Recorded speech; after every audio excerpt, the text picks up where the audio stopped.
Which was the first Indian product to get the geographical indication tag? भौगोलिक संकेत tag प्राप्त करने वाला पहला भारतीय उत्पाद कौन सा था? Option A Aranmula kannadi, option B Darjeeling tea, option C Katarniya rice, option D Madhubani painting. इसका सही उत्तर है ऑप्शन बी दार्जिलिंग टी को।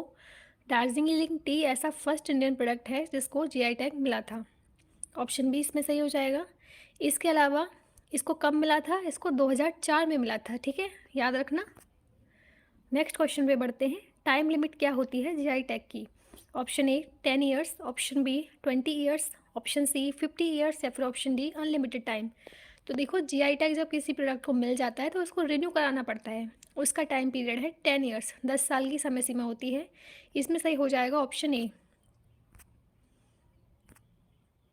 तो कौन इश्यू करता है जीआई टैग? यदि आपका कोई ऐसा प्रोडक्ट है जिसको आप जीआई टैग दिलवाना चाहते हो, आपकी किसी आसपास के एरिया का कोई ऐसा प्रोडक्ट है जिसको आप चाहते हैं कि ये वर्ल्ड वाइड रिकॉग्नाइज हो सके, तो आप कहाँ से उसको इंट्रोडक्शन कराएंगे? तो देखो, जियोग्राफिकल इंडिकेशन रजिस्ट्री के तहत आपको रजिस्ट्रेशन कराना पड़ता है किसी प्रोडक्ट का जो कि विशिष्ट महत्व रखता है और आप चाहते हैं कि वो उसको जीआई टैग मिले। तो यहाँ पे रजिस्ट्रेशन के बाद प्रोसेस होती है, उसके बाद इसको जीआई टैग मिलता है। इसके अलावा किस रूल के अंतर्गत आता है ये? तो ये आता है geographical indication of goods registration and protection act 1999 और इश्यू किए जाते हैं इसकी जियोग्राफिकल इंडिकेशन रजिस्ट्री के द्वारा। तो डिपार्टमेंट कौन सा है? Industry promotion and internal trade. And ministry कौन सी है? कॉमर्स एंड इंडस्ट्री, याद रखना। तो जीआई टैग्स क्या होते हैं? बेसिकली कोई भी प्रोडक्ट जो कि एग्रीकल्चर से रिलेटेड है, या फिर वाइन एंड स्पिरिट ड्रिंक्स हैं, या फिर फूड स्टफ से रिलेटेड है, या फिर हैंडीक्राफ्ट से रिलेटेड है, या फिर इंडस्ट्रियल प्रोडक्ट से रिलेटेड है, जिसकी बहुत बहुत बहुत अच्छी क्वालिटी है एंड वो यूनिक है, तो उसको जीआई टैग मिलता है। जीआई टैग का यदि कोई एक वर्ड में कहूँ तो आप उसको कह सकते हो यूनिक, ठीक है।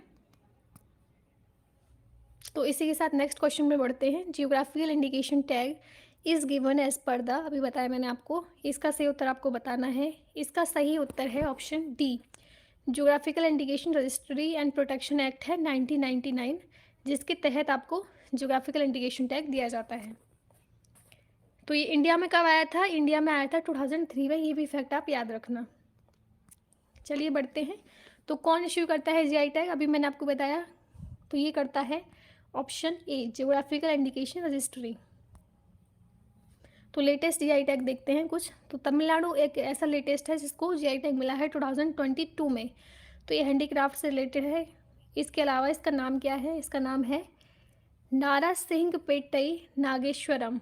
तो ये हैंडीक्राफ्ट से रिलेटेड है। ये एक वाद्य यंत्र है जिसको तमिलनाडु स्टेट का है और 2022 में इसको जीआई टैग मिला है। इसके अलावा कुछ और भी इम्पोर्टेंट जीआई टैग्स हम तमिलनाडु से देख लेते हैं।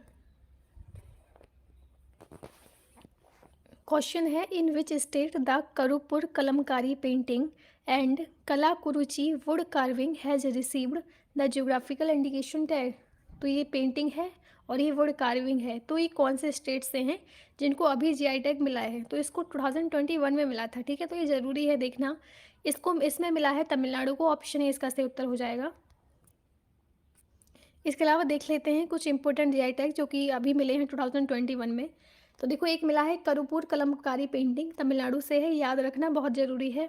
कन्याकुमारी क्लोव या फिर लौंग इसे बोल सकते हो हिंदी में, कन्याकुमारी लौंग को जीआई टैग मिला है, ये भी तमिलनाडु से है, याद रखना 2021 में मिला है इसको। कलम कुर्ची वुड कार्विंग इसको भी मिला है। स्पिंजी ब्रिंजल इसको भी मिला है 2021 में, ये भी ज़रूरी है। डिंडीगल लेक लॉ की फेमस है, इसको पहले ही मिल चुका है, ये भी तमिलनाडु से है। नेक्स्ट बढ़ते हैं। In October 2021 the white onion of which state has earn a geographical indication tag? अक्टूबर 2021 में किस राज्य के सफ़ेद प्याज ने भौगोलिक संकेत टैग अर्जित किया है? तो ये किया है वाइट ओनियन है महाराष्ट्र से। इसका सही उत्तर हो जाएगा ऑप्शन ए महाराष्ट्र। तो ये अलीबाग के हैं, वाइट ऑनियन सफ़ेद प्याज इसको कहा जाता है। इसमें कुछ बहुत ही अच्छी क्वालिटी हैं, मेडिसिनल क्वालिटीज़ हैं, ठीक है। तो जैसे हार्ट एलिमेंट का ट्रीटमेंट करने के लिए इसे यूज किया जाता है। कोलेस्ट्रॉल यदि आपका बढ़ गया है तो आप सफ़ेद प्याज खा सकते हैं, ठीक है। और इंसुलिन क्रिएट करने में भी इसकी काफ़ी योगदान है। तो कितना ज़रूरी प्रोडक्ट है, आप इसको यूज कर सकते हैं यदि आपको मिले तो। इसके अलावा कुछ और महाराष्ट्र के हम इम्पोर्टेंट देख लेते हैं जो कि अभी मिले हैं, जिसको 2021 में, तो देखो अलीबाग व्हाइट ओनियन इसको मिला था। वाड़ा कोलम राइस जो कि महाराष्ट्र से है, याद रखना, वाड़ा कोलम राइस महाराष्ट्र, इसको भी मिला है। घोड़वाद सपोता, ये कि चीकू है, ये चीकू की वैरायटी है, इसको भी मिला है, ये भी महाराष्ट्र से है। रिसेंट मिले हैं तो याद रखना, क्योंकि ये पहले नहीं मिले हैं, ये अभी मिले हैं 2021 में, तो ज़रूरी है देखने, ज़रूरी है याद करने, इनमें से ही क्वेश्चन आएगा क्योंकि रिसेंट मिले हैं। तो देखो अलीबाग व्हाइट ओनियन याद रखना महाराष्ट्र, वाड़ा कोलम राइस ये भी महाराष्ट्र, एंड घोलवाद सपोटा ये भी महाराष्ट्र से हैं। इसके अलावा कुछ और फेमस देख लेते हैं जो कि अभी नहीं मिले हैं लेकिन फेमस हैं जीआई टैग। तो देखो जलगांव बनाना ये भी महाराष्ट्र में है। पुनेरी पगड़ी जो पगड़ी पहनते हैं सर पे वो भी महाराष्ट्र से है। नासिक ग्रे की एक वैरायटी है ग्रेप की, तो इसको भी जीआई टैग मिल चुका है, महाराष्ट्र से है। इसके अलावा कोल्हापुर जैगरी, जैगरी मतलब होता है गुड़, तो ये भी महाराष्ट्र से है, याद रखना। नेक्स्ट क्वेश्चन आता है, which state Kumaon Churaiya oil get GI tag, किस स्टेट के कुमाऊँ